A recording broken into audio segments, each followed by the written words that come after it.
As you know, our goal with this podcast is to bring out stories of individuals who came to Dubai with nothing but a bag full of ambitions and today making waves in their professional career. With this podcast, we aim to learn how in the city of Dubai you can thrive, you can be something by learning from what others have done in your industry or maybe in the industry which you might be thinking of moving to. So stay tuned as we unfold today the third episode of Dubai Untold.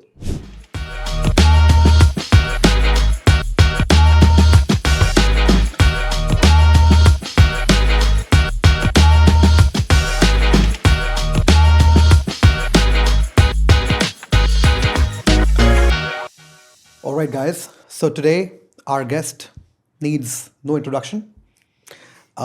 He's the most influential sales trainer in the UAE. His passion and wisdom about the market spans across countries. He's one of the best sales trainers, real estate mastermind we've come across.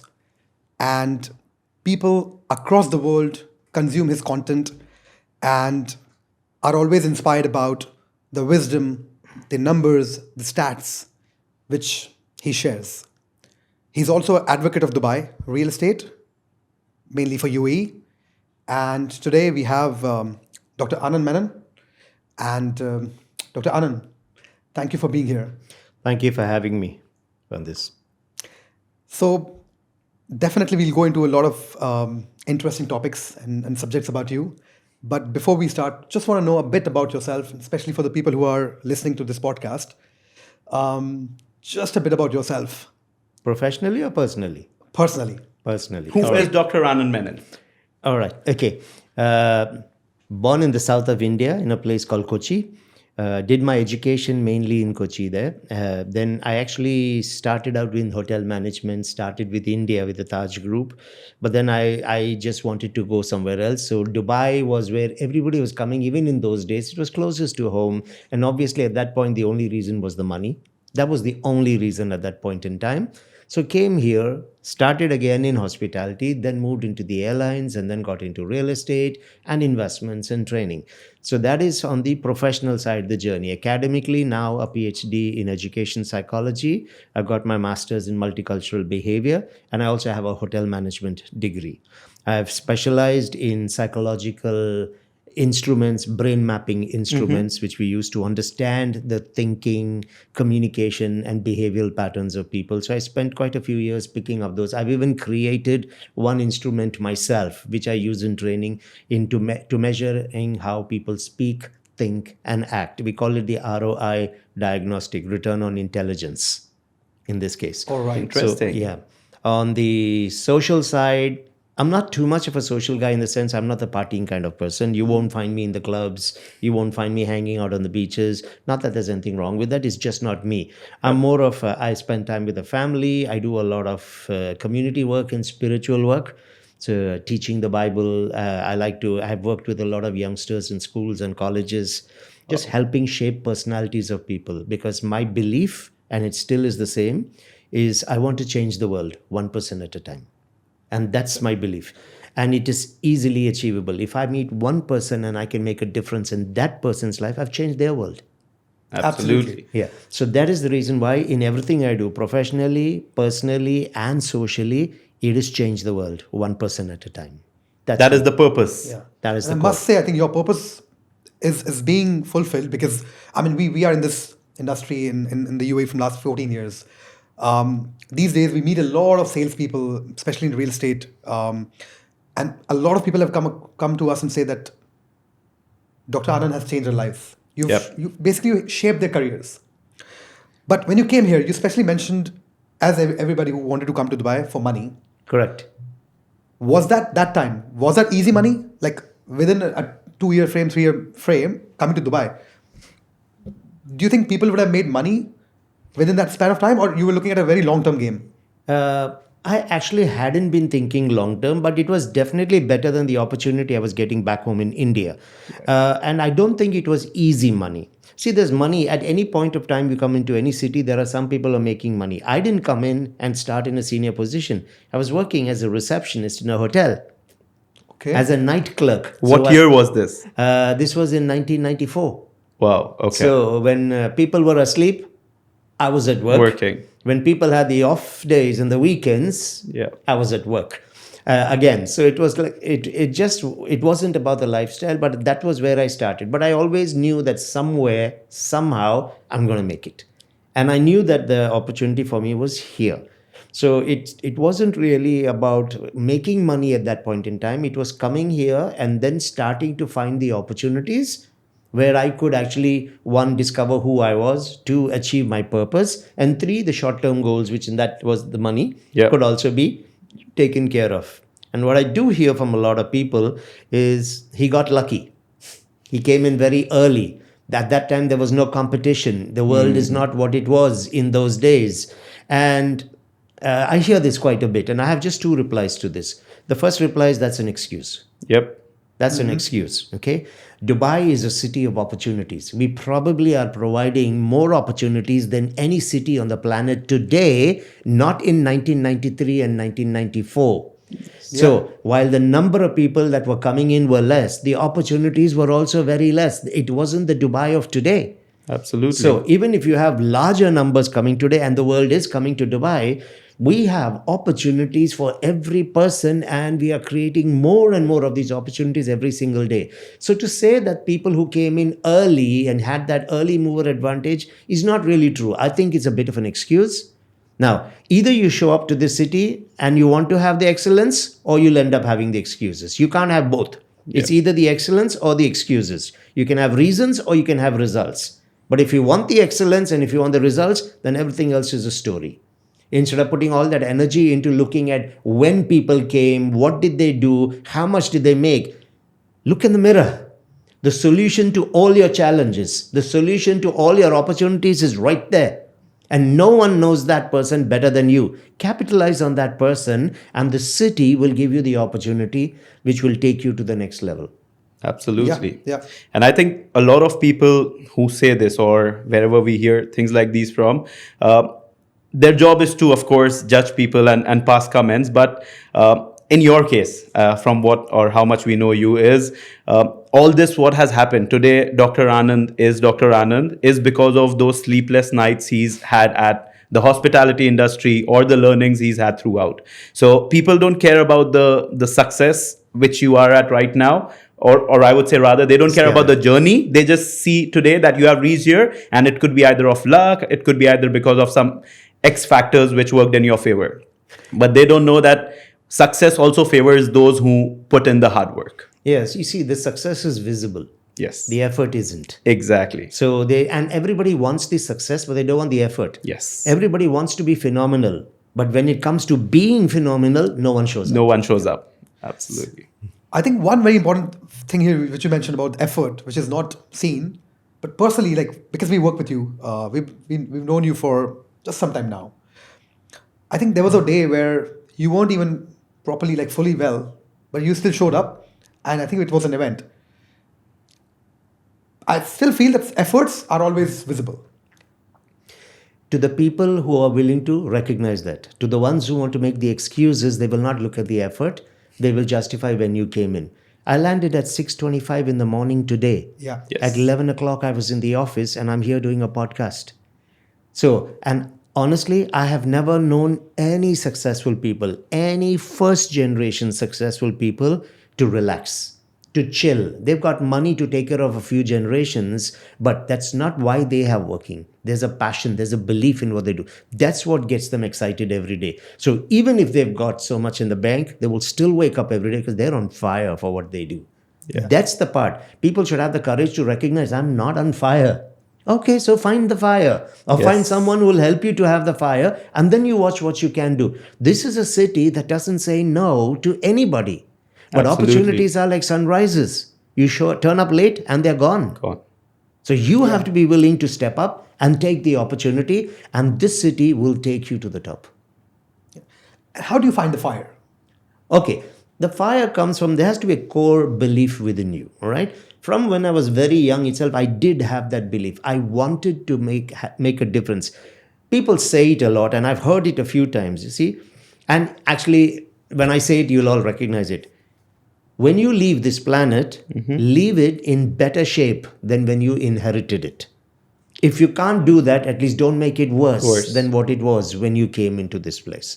So, and I think all of us carry that as a responsibility. We will do it in 100 different ways. For me, that was always the belief. And that is the reason why my core belief has always been change the world one person at a time. And that's what I've done professionally, personally, on social media. When I'm with my clients, it's always the intent that would speak first and then the content that would come out. So you need to have that core belief in yourself, because that's the belief. You don't do that for the money. You do it for the blood, sweat and tears. That's why when you land at 6:25 in the morning, you're ready to be in a studio and talk. So someone somewhere in the city who's probably looking for an inspiration can get the fire ignited. You show up for that. Absolutely. You don't show up for the pat on the back. Yeah. And that's the difference, because your belief has to be in your DNA. I'll give you an actual example. I used to use this when many years ago, 2006 to 2009, I was vice president training with Damac Properties. And I learned a lot from Hussain Sajwani. I have to give that man the credit for it. Part of the onboarding and in the orientation, I used to have this statement. I would tell people, if you take a blood sample from one of us, put it on a glass slide and stare down a tube, microscope, stare down a tube, you will not see blood cells. You will see the word Damac in there, because it was in us. I said, can you have that in you? Your DNA is your core, and your DNA does not change. Circumstances can happen in your life. You can move from one city to another city. Your relationships can be different, but your DNA is your core. Correct. And in anything that you do, whether it's building a relationship, whether it's sitting on a podcast, whether it is networking, making clients, it's the DNA that will drive your action. When you are clear about what you want in life, and more importantly, why is that important for you, suddenly the path will emerge. Your mission becomes clear. But you must know why. Everybody knows what they want, at least most of them know. Yeah. But if you ask them, why is that important? Most of them haven't even thought about it. That is not an easy question to answer. Yeah. I asked that question early. Why is it important that you have to do this? When you find the answer to that, that's when blood, sweat and tears will show up. Correct. True. But otherwise, you're doing it for the paycheck. Yeah. So if I understand from what you're saying, it's basically find a purpose and work towards that purpose. Right? Now, for many, including me, finding purpose has never been easy. I would say I would always find temporary purposes in my life, right? Right now, my biggest purpose in life is the agency, which we have started, and we want to just flourish it. I don't know after 2 years, once it has reached a particular level, will I still want that same purpose or not? So how do you find that root purpose? Okay, I'll give you a few pointers. In fact, it's half an hour before coming here, I was having the same conversation with two of my team members. And I'm sure when they watch this episode, they're going to look at each other and smile. I won't take their names here, but I was actually having the same conversation with them. You see, your purpose is your core. The agency is not your purpose. It's a milestone in your life. We do multiple things. Yeah? I might want to open markets in Asia. That is not my purpose. That is just a milestone along the journey. Your purpose will be bigger than anything. It's that ideal that you have. It's progressive. It grows on you more and more, but it doesn't change in shape or form. Because that's at the core. Today I might be in training, but the core is change the world one person at a time. Right. Tomorrow I move into investments and helping people buy homes. It is still change the world one person at a time. Then I can come and become ambassador for the city I live in or for the industry that I'm in. But it is still change the world one person at a time. One investor who's negative, change his world. One broker who might be negative, change his world. One perception that exists out there, change that perception. So the core will always be there. It does require some thinking and you have to spend some time. So I usually tell people, during the weekend, switch off the lights. You have to switch off the lights when you do this. You can't do it with the lights on. Why? You will be distracted. There are too many things to look at. Switch off the lights, sit down and ask yourself, if there was one thing that you would do and you would do it gladly, even if you were never paid for it or nobody even acknowledged or appreciated it, what would that one thing be? You will discover your purpose in that. Essentially, it's something you would do gladly. If someone called you at 2 o'clock in the morning you would do it. And even if you were not paid, you would still do it. And even if you were not appreciated, you would still do it. That will become your core. Yep. Again, and please don't try and explain your core to most of the people. They won't get it. That was given to you, not to them. It's all unique. Yeah. True. Not to them. They won't get it. Trying to explain to them doesn't even make sense. Even when you explain it to people who have become successful, they probably might not relate to that purpose, but they can relate to the fact that you have discovered a purpose, and they will always encourage that. True. Yeah. So it does take some time To find it, yeah. Yeah, because you're going to invest an entire life, 50, 60, 70, 80 years in that purpose. It's not something that's just going to drop in front of you. And it's going to define everything that you're going to do going forward. So it does need some time. Just want to go back a bit, yeah? So, and we'll come to the story why I'm asking this, but you started in hospitality. Correct. Did you know that eventually you want to be in a real estate industry? No, not at all. We never even had an industry at that time. 1994. Yes. That was Dubai pre-development. Yeah. Only the GCCs and the locals could own property. We did not have real estate as an industry. That started in Correct. the year 2000. And for the expats, only from 2002, you could actually own a freehold property. Correct. Yeah. So there was never an industry. So was it because of DMAC you got into the real estate space? True. And then found that you want to do something within the real estate and became an advocate of Dubai? Yeah, you see, I think whichever area I would have gone to work in, I was always going to become an advocate of that. This was clear for me, right? When I was in Emirates Airlines, and Emirates has been an advocate for the city of Dubai. Yes. So I've always worked with those kind of companies because I understood the vision of the city and the vision of the rulers. I only wanted to join visionary companies because I cannot work in a company that's here just for the money. Impossible. Right. That's just not me. If there's no vision, then that is not where I'm going to be spending my time, because I will get confused. The message is about people see me today as a visionary, as an ambassador of something. I have to be seen in a company that can also be seen as being visionary. This was clear. So I was headhunted actually into DMAC Properties because I was with Emirates Airline. I took care of the entire catering setups and the training setups. The college that we had at the airport was done by me. So, and then I ran it for 10 years and then got headhunted. Oh, wow. So I actually came into DMAC to set up training functions, not just in Dubai, in multiple cities. In those days, we had offices all over, 10 offices in the UK alone. Yeah. So I was always on a plane doing that. But again, at my core, that was what I wanted to do. I wanted to change the life of our sales professionals in the UK. I wanted to change the experiences of the buyers in the UK. So your core purpose cannot change. Right. That is your DNA. It's just like your DNA or your fingerprints. It is unique. It must be unique to you. Two footballers who go to the top do not have the same core purpose. Correct. Both of them want to win a World Cup. Both of them want to win a gold medal, but they are bigger than the medal or the cup. Yes. So there is a core purpose to every human being. That's what we need to discover, because we were put on this planet to make a difference in that area. For me, I spent some time with that, and it was very clear to me I wanted to change lives. Right. And that's why you will find that in everything I say and do. You will see it even now, the intent when I'm speaking. Yeah.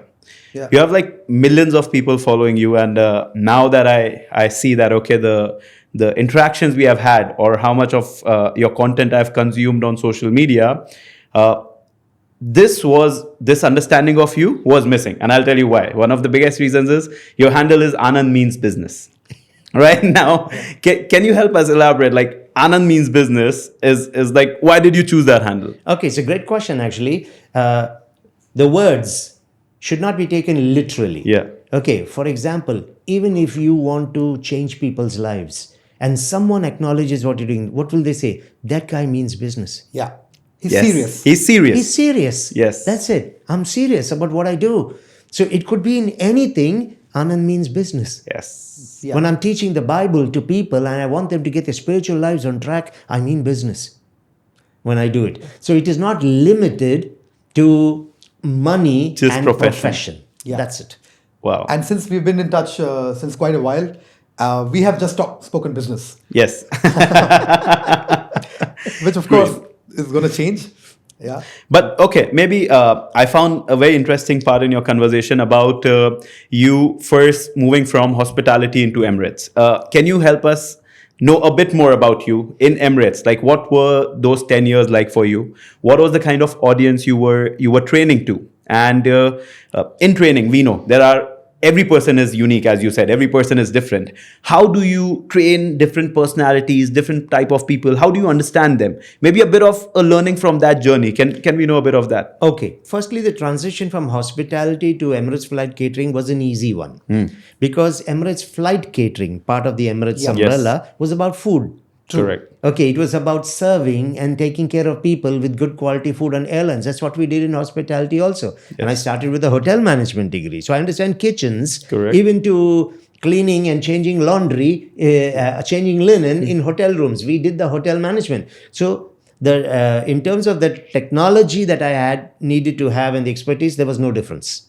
We just took it out of a hotel and put it onto a plane. On a flight. Got you. That's it. Now, in terms of the training, and that was the reason why they actually took me on, because of my background in catering and hospitality and restaurant management, because we were running restaurants and lounges in the airports as well. True. Right. So I fit from that angle. Then came the second part, which was the human dynamics of it. How to train people. Now again, regardless of personality, culture, approach, intelligence levels, there's essentially three types of training that we had to do. And all training worldwide fits in these three. One is very technical training. Now that technical training had to be the same. It did not matter if you came from Egypt or from India. If you had to make a particular food a recipe, you had a standardized way of doing it. Yeah. So it didn't matter if you were Canadian or Egyptian. You did it, if you had to make a steak, you made it based on standardized recipes. So Right. we took these unique personalities and standardized them. Not as people, from the task point of view and the technology point of view. Then there is the behavioral approach, where all these aspects come in.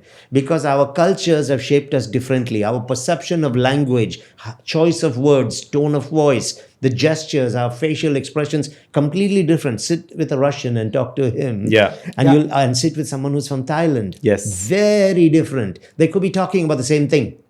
So that's where we found we had to appreciate, and we could not exclude the different personalities and dynamics of the human behavior. So we had to teach them the skills to communicate within those core strength areas or unconscious patterns they had. And then the third area was always about mindsets.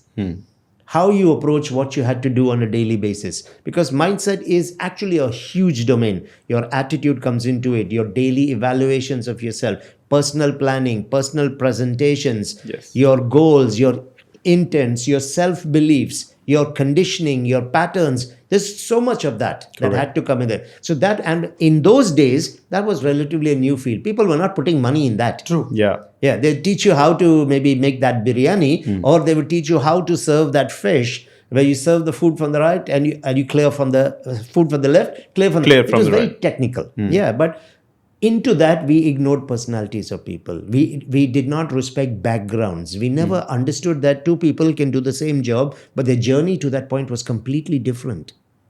So there was no one size that could fit all. Right. And gradually we evolved and we began to learn. And in Emirates, that was my biggest exposure, because half the world in terms of nationalities is in Emirates. Get onto any plane. Yeah. There will be 13 to 18 nationalities on a single flight.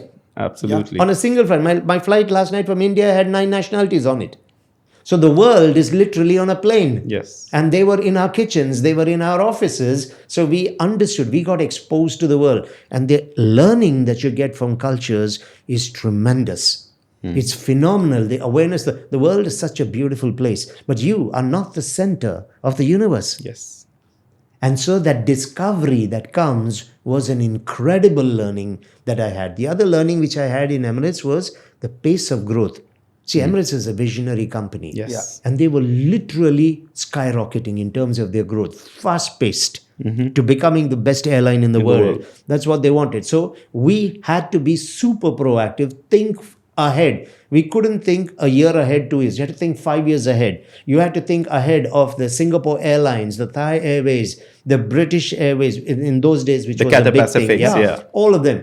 You couldn't, you were not. Emirates was never designed and never had the intent of being a local player. not Yeah. even a regional player. Yes. They were global. Global. Yeah. So when you're global in your thinking, how can you not be global in your understanding of people and how business is conducted globally? So that was a big learning that I got. Particularly now when you have 200 plus nationalities living in Dubai, it's really helped me. And that's one reason why I resonate and connect with a lot of people from different nationalities. Of course, my psychology education did help as Help, well. yeah. You can put me in a room with 400 6-year-olds and I'll have a blast. Still have Or you fun. can put me in a room with about 90, 80-year-olds and I'll still have a blast. Yeah.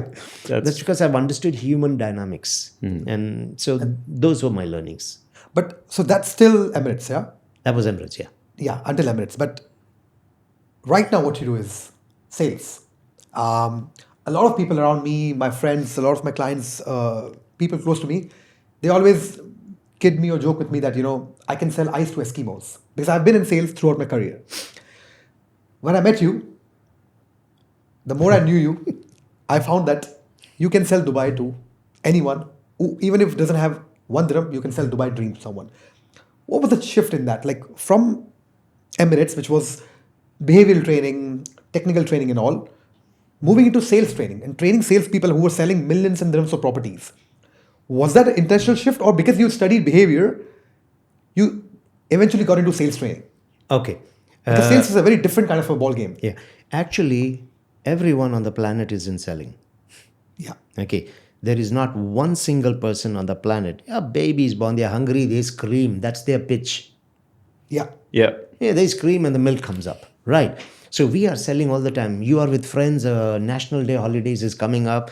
Someone is saying, let's go to Fujairah, and then you want everybody to go to Ras Al Khaimah. You pitch and you handle objections and you explain to people why Iraq is going to be better than Fujairah. So we are selling all the time. You're finding your first girlfriend. What are you doing?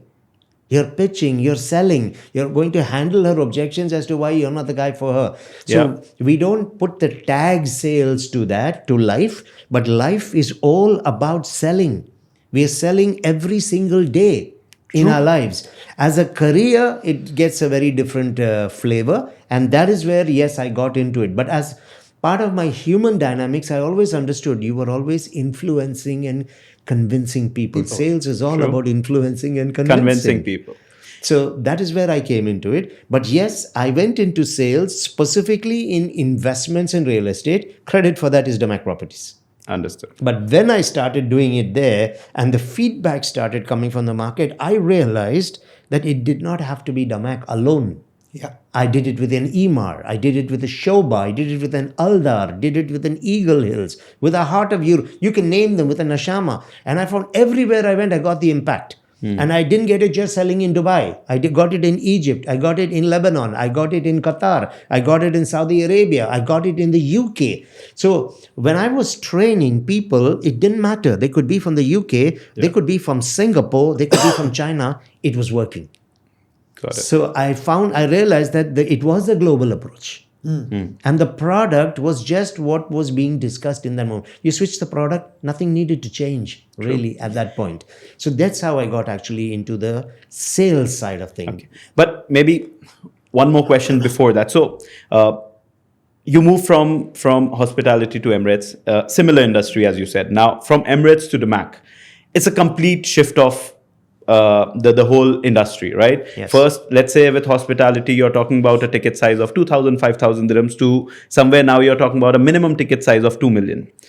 For you, now you understand it. And I think over the period of time, you learned that it was all sales just done in a different way. But for you, how was that? How did you come to that decision? Okay. What made you come to that decision? One of the things I do in my thinking is it's called beyond borders thinking. Okay. Beyond borders. We create boundaries or borders within which we limit ourselves because we are comfortable with what we know and can do. Whether it works or does not work, at least I felt good doing it. Yes. Yeah. And a lot of people are not able to go beyond those borders. Correct. Okay. I've always been a person where challenges would catalyze me. And I always wanted to push myself because I always had this belief that any one of us is way more bigger than what we have accepted as a belief about who we are. And there's only one way to figure that out, is to get into the game. Absolutely. And when I was in the hotels and then airlines, and I found when I moved to the airline itself, I never had any training experience. I only had hospitality. Yeah. Yes. But at that time, the general manager, Yusuf Zarur, he's moved on, God bless him. And their head of HR, Roy Nasser, he's also moved on, God bless him. They saw something in me. Now, at that point in time, they had the experience. They were shaping companies. They were shaping an airline, or they were shaping the catering side of the airlines.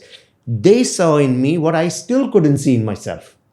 Right. But I was smart enough to recognize that these men, where they were sitting, saw something in me. And I was willing to put my money on that. So take the opportunities when you have them. Absolutely. Take the opportunity. You don't have to know every answer. You don't have to tick every box. Just get in and get going. We'll work things out along the way. Because if you're waiting, there will always be a new obstacle or a new thought that will come up. Yeah. So you have to, it's interesting. The same thing again, I was talking with one of my team members about an hour ago now. And when she sees this, she's going to shake her head. That's for sure. Wow. And I told her the same thing. I said, get in and get going. And it's a challenge, but we are humans. We are created on a different note. We are created in the image and the likeness of our creator. Absolutely. But the image and the likeness of our creator is achievement, it's success, it's ability, it's abundance, it's creativity, it's power. There's no failure, there's no fear, there's no lack of ability, there's no holding back, there's no competition, there's only collaboration. Yes. But we are created in that image. That means we carry it. Somewhere along the way, people have sold us the idea, and that's also selling, by the way. They've sold us the idea that you're no good, that you're not good enough, or that you can't do it. Yep. For whatever 100 different reasons. If you were females, you were sold it differently because you're a girl, you can't do it. But then we permitted that to come into us, and then we limited ourselves. The creator didn't. Absolutely. So that is part of change the world one person at a time, to help them to change how they even think about themselves. And once you again get people to change how they think about themselves, they will surprise you with the results. Judy Garland said it. Every child and young person needs at least one adult in their life who will see the world through their eyes. Everyone needs just that one person to see it through their eyes, because then you can shape the person. I cannot talk to a child looking at the child from my eyes. I've walked longer the planet. I understand things differently. The kid won't get it. Yes. True. So I need to see the world from that kid's eyes, and that's when I can make a difference. Now that belief stayed. Now it doesn't matter. You could be an employee joining my team for the first time. I need to see it from their eyes. True. I could be with a client coming to buy a home, India, Singapore, doesn't matter. I need to see it through their eyes. That's how you change the world, one person at a time. One person at a time. Very interesting. That's very powerful. When you said about people always look at their own kind of comfort zone, or they always think that they don't go beyond. And I can relate to that because 3 years back, me and Kushal, we were serving a totally different set of industries. We never had any developer on board, and we always thought that, of course, developer is a different industry. We are not from the developer side. How can we handle their, launches, PR, and all? But today, I'm not sure what things we did rightly. But I mean, of course, we don't say ourselves, but people and the market knows us as one of the top leading agencies when it comes to developers. We just delved into it. We made some mistakes initially, but then we realized that, nothing is impossible. You just have to learn through the journey and doing mistakes. Absolutely. And just adding to it, to what you said, like, very few will believe it, but this was accidental. We were very happy with the kind of clients we were dealing with back in the days. And one fine day, we got an inbound from a developer. And we were like, what's the worst which could happen? Let's give our best. Let's do more than what we have promised. And let's see how it goes. And it turns out that it was one of the best case studies we have till date. And I think things change in that way. So of course, as you said, like opportunities, take it when they are presented to you. Your opportunity at DMAC, okay, that was maybe one of the game-changing parts in your professional career from what at this stage of time what we see. During this time, because I have like thousands of brokers who have come to us and who have asked about you, who have talked about you. did you have any such intentions when you were in the training department that you want to change lives of brokers by, because I think how do I frame this question better? I think still in Dubai, 90% of the brokers are there only in it for the money because they see this market is right now skyrocketing and they're in it for here. How do you change such people's life? How do you make them understand that if you're in it, be in it for the long run, don't be in it for the short run? How do you analyze that? Okay, firstly, we don't take responsibility for the world. None of us can do that. Absolutely. Okay? What we will take responsibility for is our actions where we can contribute and make a difference. People retain their free will and choice. I can choose to be that, or I can choose to say yes to your face and go back to doing what I want to always do. That we are not responsible for that. Right. Our responsibility is when you come to the table and sit with me, a different quality of conversation will emerge, a different quality of agreements will be created between you and me. And my expectation in that moment is that we will both honor it. When one party dishonors it, it's gone immediately. On principle itself, I will break the agreement. So I am not responsible for that person's life. What I am responsible for is to do everything that has integrity towards my core value and vision, which is what I do out there. People can come to a table for 100 different reasons. Okay. My job is I come to it for the right one. Now, at the end of the day, you will be held accountable for what you are doing.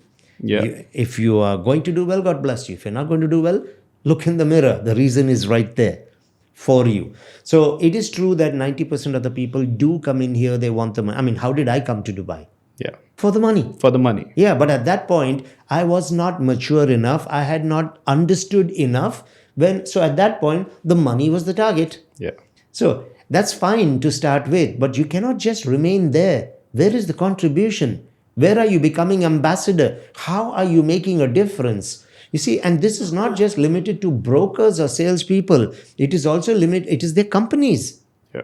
Okay, if a company lacks a vision that they want to make a difference, they will never invest in their people to help them align with the vision. They won't even look for those kind of people. They'll only look for the guys who will cut the deals the fastest. Yeah. Absolutely. So the responsibility is not just with the brokers, it's also with those companies, with the leadership of those companies, and also with the kind of investors who come into the market. Some people come into the market genuinely wanting to pick up good opportunities, earn from it, and probably make this the city of their future. And some are just coming in as sharks, as opportunists, picking up things. So honey will always attract flies. Yes. Whether it is the investors, whether it is the developers, whether it is the brokerage companies, or whether it's the brokers. There will be the genuine ones, and then there will be the Mickey Mouses. That will always be there.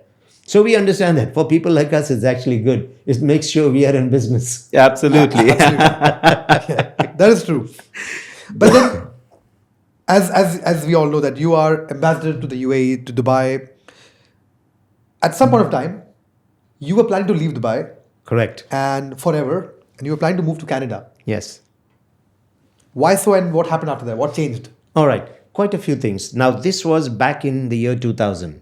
Now, at that point of time, if you actually looked at it, a lot of people were leaving. And the target countries were the UK, Australia, New Zealand, the US, and Canada. These were the 5 main areas. And we too put in papers for Canada because we had family from my wife's side as well there. So it was obviously going to be a better start. You know, there's some confidence. Some support. Yeah, some go-to confidence. people were also there. So that's where it started. That was the time when Sheikh Mohammed stood up and he shared the dream of his father and his own dream about the city. I'm a visionary person and I understand vision and dreams, the aspirations. When I realized what Dubai was planning to do, I caught that vision. You did not have to be big enough. You did not have to be a London or a New York or a Sydney at that point of time, which were literally powerful in the world. Yeah. Dubai was a desert little state, right? But it did not matter. It's not the size of the dog in the fight. It's the size of the fight in the dog that Correct. matters.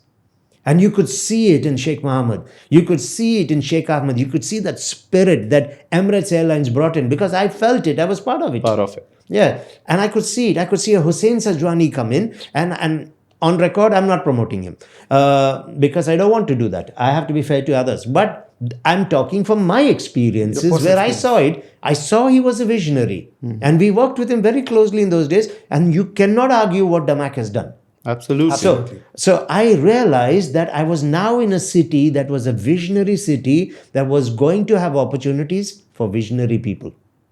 And I could see companies here that were actually doing that. So as a result, I said, there is no sense in me going to Canada and becoming a number in the few hundred millions that they had there. No one would even recognize you. But here was Dubai at the start of something big. Yes. As long as your vision was big, not the size of the dog in the fight, size of the fight in in the dog, there was the opportunity here. And all the plans that were being laid out, the vision was unbelievable. And I was moving into real estate. Even if you look at the two first projects that were announced in Dubai, there was Dubai Marina, which was promoted as the world's largest man-made waterfront lifestyle. Yeah. Now you're coming into real estate for the first time. Nobody even knows you on the planet. And your very first project is the world's largest man-made waterfront lifestyle. Then you announce the second project, which is Palm Jumeirah, and you call it the eighth wonder of the world. And you have to pause and take notice and say, something is happening here. People were leaving in those days, one, because kids who were post 18 years, especially your sons, could not be here. They had to leave. Yes. There wasn't good healthcare. There wasn't good education opportunities because your kids have to go. We did not have the universities here. So the opportunities for work, the quality of life, while arguably still better than where I came from in those days, was nowhere close to being a global city. But the vision was. Absolutely. And I wanted to be part of that vision. And that's why we said, no, it is Dubai.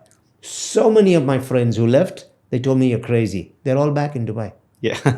So many of our friends as well. Like, people are moving back here. Yeah, I have been fortunate enough. I was like 6 years old when my parents moved here. And now that event, what you're talking about, I think one of my favorite memories of this city is when I was a child and they announced Dubai Marina. And I think maybe a year and a half, we went for a drive on that road. We were going towards Abu Dhabi and I could see that construction.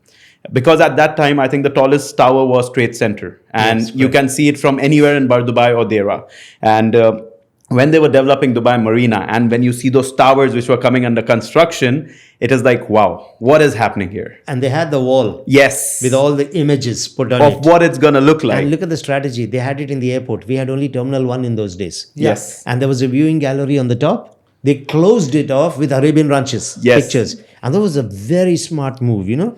What they were doing is when people were coming into the city, the first vision they were getting was of the future of Dubai. What this city is going to look like. So it was a message that was being spoken all the time. So for me, it was clear after that this was going to become, I did not know at that point, I did not even believe at that point, we would be aiming few years later to become the best city in the world. But I knew we were becoming something big. Yep. And I wanted to be part of that.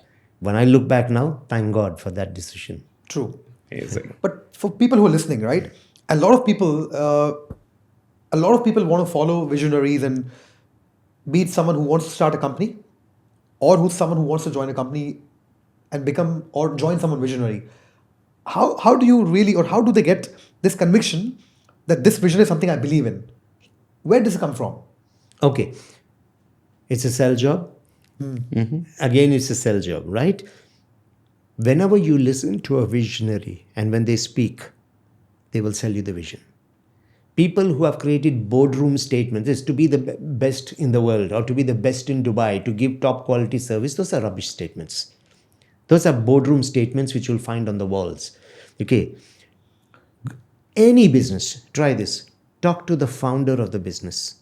Sit with him. He will sell the story very differently from the employees in the company because it is his baby, not theirs. True. Now, so I think here what happens, probably some responsibility will have to be taken by the visionaries also, including me when I have the vision, is that we may not have articulated our vision well enough. You see, sometimes decision makers understand why they are making decisions. They have it in here. And when I have it in here, I have this belief that, okay, it's clear. Yep. But they don't get it. It's not clear. I'll give you a story. Again, something I spoke 1 hour ago, right? This is crazy. This is like deja vu happening. Yeah. Okay, this is little dog, and I'm not being disrespectful. This is little dog sitting outside the house, and he sees a rabbit running. So he takes off after the rabbit, and he's barking, charging under the fence, over the neighbor's lawn, through that fence, and he's gone. And there's this bunch of little dogs. They look at him, and they can see him on fire, charging after something. They join the chase. Okay, they see him and they get excited and then they join. So now you got this whole bunch of dogs barking and running, and he's a little ahead of them. And this keeps on. After some time, those dogs slowly start stopping one by one until only he is left running. Why do you think they stopped? I'll tell you. They never saw the rabbit. They saw someone running after something. Correct. They did not know what was he running after. What did he stand for? They just saw him on fire and they went after him. Okay, look into another example. You walk in anywhere today, can I take a picture with you? Why would you want to take a picture of me? Why not a picture of yourself? Yep. Yeah. Social media influencers, all of that. People want the picture. They want the picture. But did you understand what that person went through to get to where they are today? Exactly. Okay, you're seeing the success and you want to take a picture of it, and you're associating yourself partly with some of that success.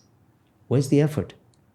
True. You'll spend all your life taking these pictures. And we don't mind taking pictures. We love taking pictures with people. But you got to understand, if you do not appreciate the journey of the person to the point where he's now ready for pictures, you will never get what he's about. Absolutely. Yeah. So I think to some extent, the visionaries and the owners must take responsibility for that. Our vision is what we want to achieve. But particularly if you're trying to achieve it with others, with a larger group of people, then they must understand the vision. Otherwise, you're going to pull away in two different directions. Absolutely. So the articulation is very, very, Very important. important. Very important. Yeah. I think maybe the last phase of our podcast, which is maybe the most important one, is we want to gain knowledge from you or understand the learnings which you have in this last 30 plus years of career in Dubai, right? The aim is just for people like me and a lot who are listening to this. We want to learn from it. We want to maybe avoid some of the mistakes which you have done so that we can benefit from it. So maybe let's start with the first phase of your life, which was the hospitality and the Emirates sector. What are your top 3 learnings, whether it was dealing with people, dealing with visionaries, having a purpose or finding the purpose for yourself? Your top 3 learnings out of those. The first was, when you see the opportunity, grab it. Okay. A lot of people want to do things, but they are afraid. How will I be perceived by others? What if I fail? And I also had that feeling.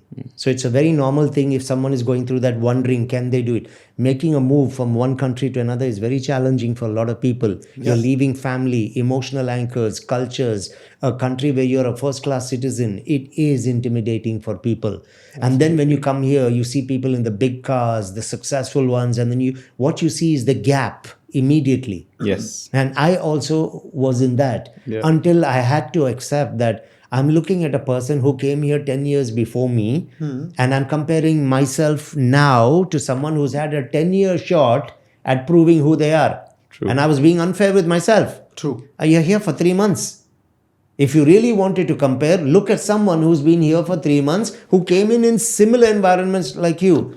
Not someone who's got a godfather in here who brought you in and plugged you into a job. That's the wrong comparison. True. Absolutely. So my first learning in there was to stop comparing myself to anyone else. One, because when you start comparing, you get into the excuse mode. The second thing was to take action. The universe loves action, massive action, as Tony will say, Tony Robbins. He doesn't say take, he says take massive action. That was the second thing which I learned.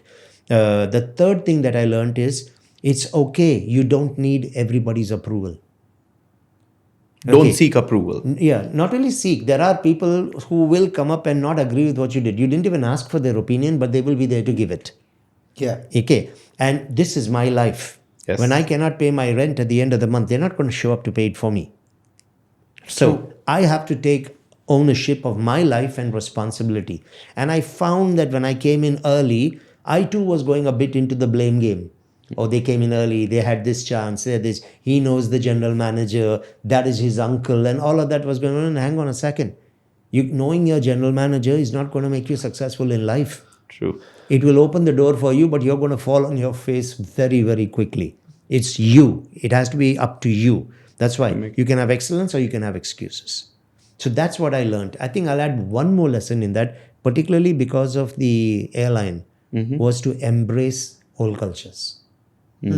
People did not have to do things the way you did it for it to be acceptable to you. They don't have to speak like you. Exactly. They don't have to understand it the way you understand it. What may be offensive to you is normal to them, and vice versa. So it is to accept and to be non-biased, and I learned this particularly in Emirates Airlines. Wow. And that will help you in a city where the world is coming in. Exactly. Be non-biased. Yeah. Yeah. And in a place like Dubai, I think that is one of the most important things to learn. The city doesn't stop opportunity. Exactly. It's we who do it. Exactly. Yeah. Interesting. We always do this one last thing, which we call it lessons from lows.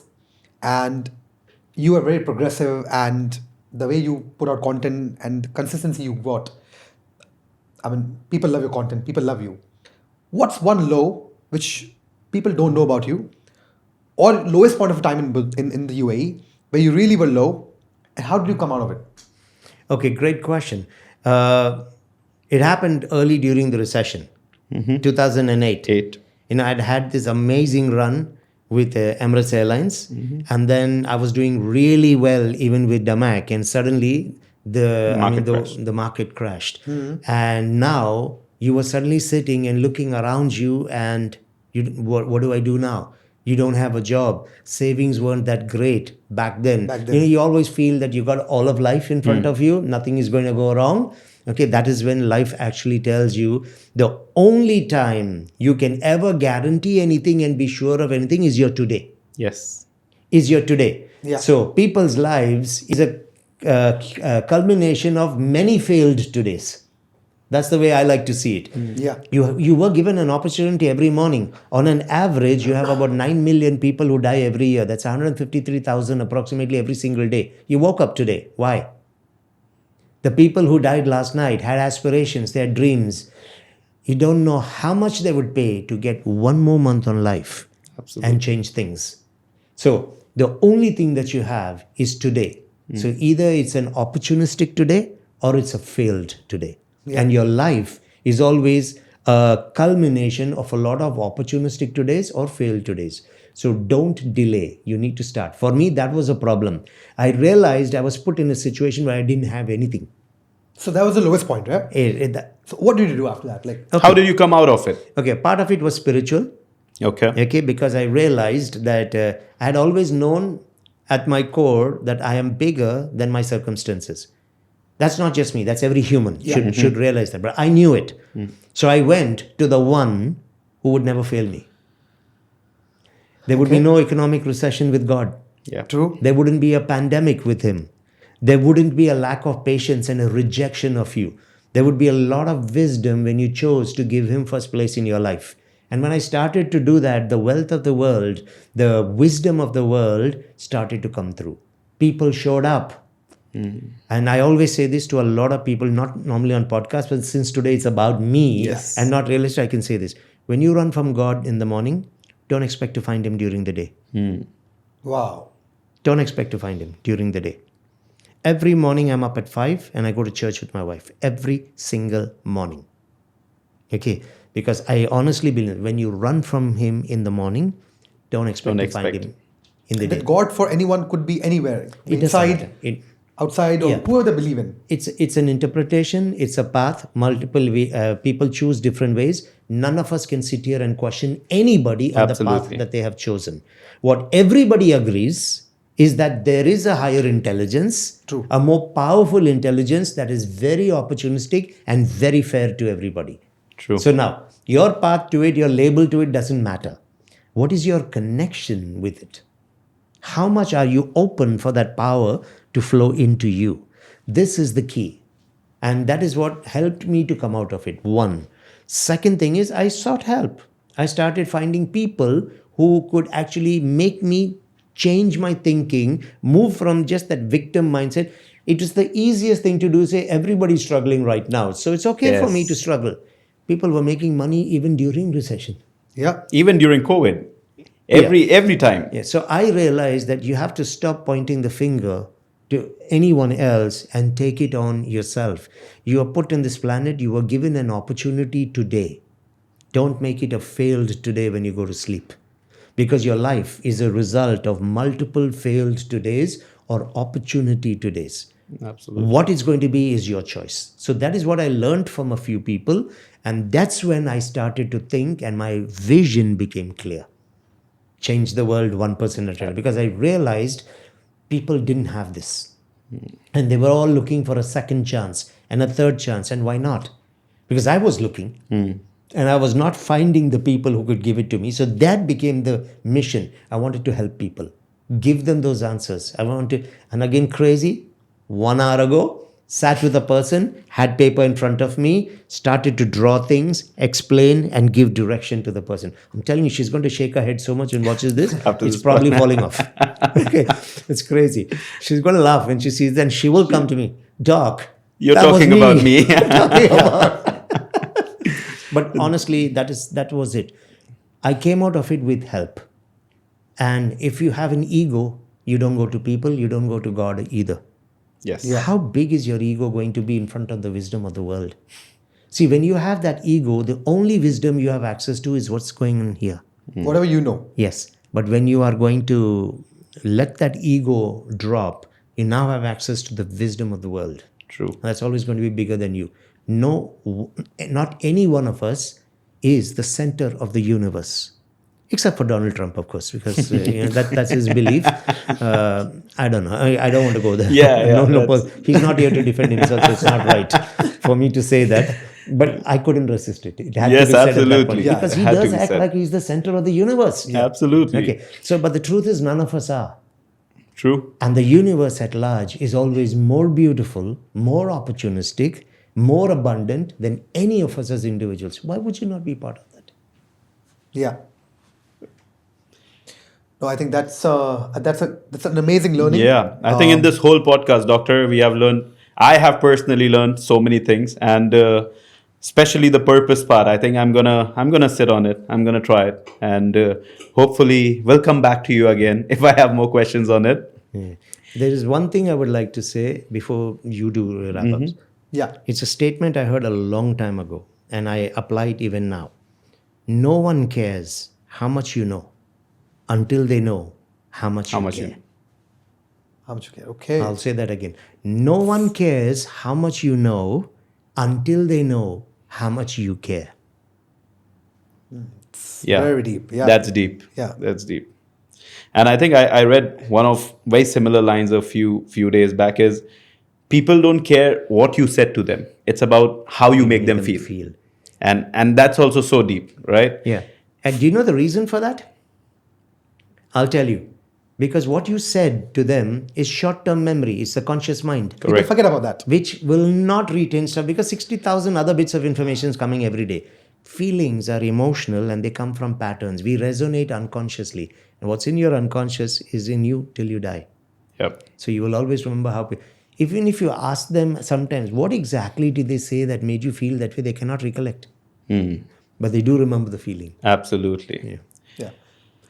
No, I think... that was an amazing session, Doctor. Really, thanks for that. Yeah. I remember how you made me feel from the day we met and how we got along well and many more success together. But overall, yes, for our audience, I'm sure they got a lot of learnings and a lot of takeaways from your life. Only the latest stats were not there. Yes. Except the latest stats of Dubai. Yes. But I think this is much more deeper, much more valuable as well. Than realistic. Exactly. Yeah. This is like bigger than a month or a year. Absolutely. It's bigger than a launch. So we thank you for this. Thank you for your time. And hopefully we'll see you again on this podcast with more and more questions and appreciate it. Oh, thank you, Kushal. And thank you, Sagar, for having me. Thank you. Thank you, Doc. Thank you.